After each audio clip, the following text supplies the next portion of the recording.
Today I'll be teaching you guys how you guys can fix your Facebook chat head not appearing. So let's say your messaging bubble is not appearing on Facebook, which means the message is not appearing outside of your messaging app. You have to open your messenger to see the messages. In that case, your messenger's chat bubble option might be off. Now remember, chat bubble option is not available for iOS. It's only available for Android. So for all the iOS user, I'm sorry, but we can't do anything to fix it.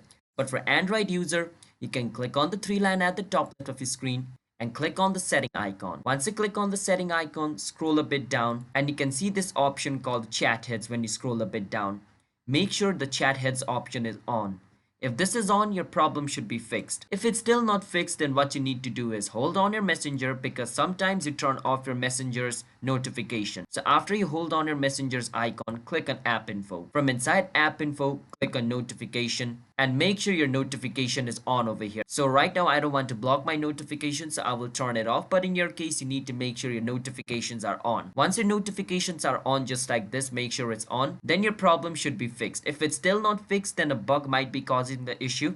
So just delete your messenger and reinstall it again. If you do that, your messenger will be updated and your problem should be fixed as well. That's how you guys can fix messenger bubble not showing problem. Hit the subscribe to our channel one step for future videos like this. I'll see you guys next time.